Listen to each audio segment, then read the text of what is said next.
Cara, eu acho impossível comparar o que aconteceu no Brasil com o que aconteceu nos Estados Unidos.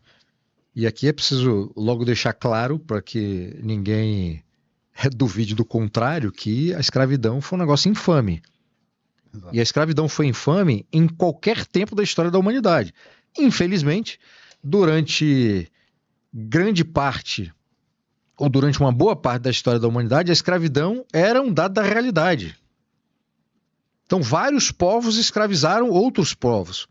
Aqui no Brasil, quando os portugueses chegaram, existiam tribos violentas que ocupavam, sobretudo, o litoral, que escravizavam outras tribos, que matavam outras tribos. Então, aqui no território que não tinha nome, que depois passou a se chamar Brasil e foi constituído como país, já havia esse problema, né, de tribos que escravizavam outras. Então, assim, escravidão, uma chaga, um negócio brutal, infame, que infelizmente percorre boa parte da história da humanidade. Dito isto, não dá para comparar o que aconteceu no Brasil com o que aconteceu nos Estados Unidos. E quando eu digo que não dá para comparar, eu não estou dizendo que aqui foi melhor, lá foi pior, não. São situações muito distintas, porque o escravo que aqui ficou preso numa senzala, que sofreu todo tipo de tortura, de violência e eventualmente foi morto, esse escravo, o sofrimento dele é similar ao escravo que nos Estados Unidos foi ser viciado, foi violentado, foi morto. Então em termos de horror da escravidão, os escravos foram as grandes vítimas e ponto final. Agora, existem características do que aconteceu nos Estados Unidos, do próprio sistema escravocrata e do que aconteceu depois, que não se compara ao Brasil. E até os anos 60, quando começa a haver a mudança da legislação, você tinha um problema muito sério, cara, de uma separação clara entre negros e brancos nos Estados Unidos. De ter bebedouro para negro com a plaquinha bebedouro para branco. Escolas separadas. Banheiro, ônibus. Um sistema de apartheid.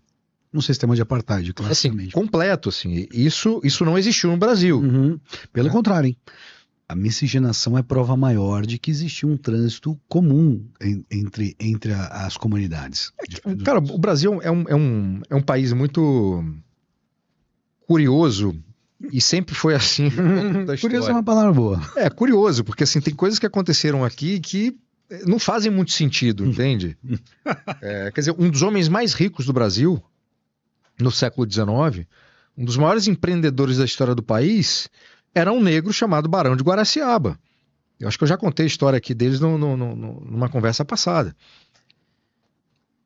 Então, assim, pode ser que tenha existido nos Estados Unidos também uma figura assim muito rica e tudo mais, mas eu não conheço em detalhes a história da escravidão americana.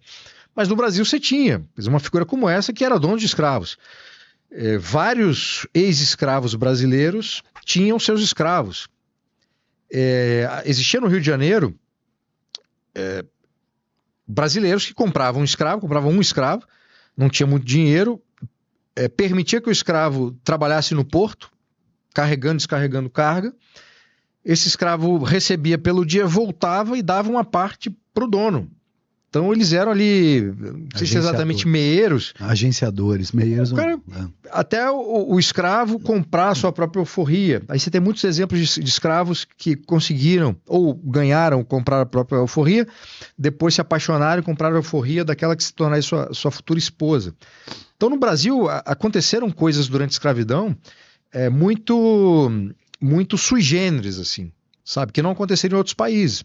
Ao mesmo tempo que você tinha formalmente uma escravidão legal, tanto é que a abolição só veio no 3 de maio de 1888, e você tinha, cara, em algumas fazendas, um sistema, já no final, né, mas durante parte da história da escravidão, muitas fazendas, em várias partes do país, que você tinha cativos trabalhando, cara, num regime inacreditavelmente, cara, pesado, exaustivo, sofrendo todo tipo de violência. Quer dizer, já começa a violência de você ser retirado do seu país, aí enfrenta uma viagem de navio com condições completamente insalubres, todo tipo de horror, entende? Nem é um tema que eu gosto muito, porque eu fico lembrando das leituras que eu fiz, e é um negócio pavoroso, entende?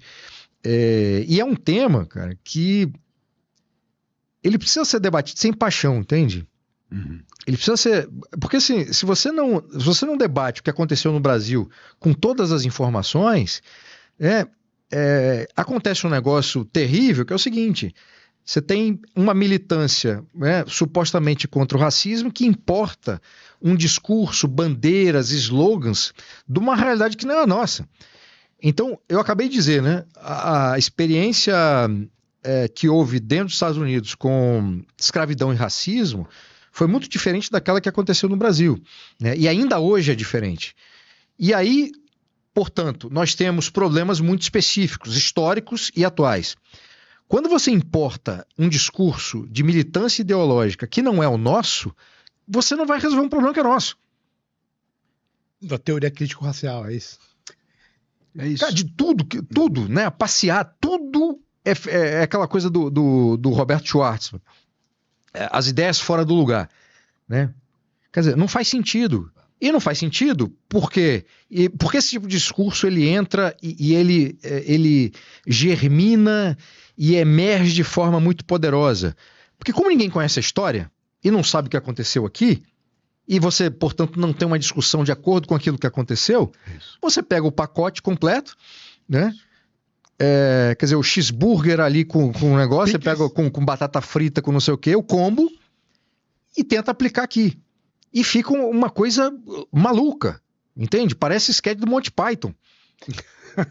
Cara, aí, bom, para finalizar, esse tipo de importação de uma categorias políticas, discurso ideológico e posições políticas de outros países também acontece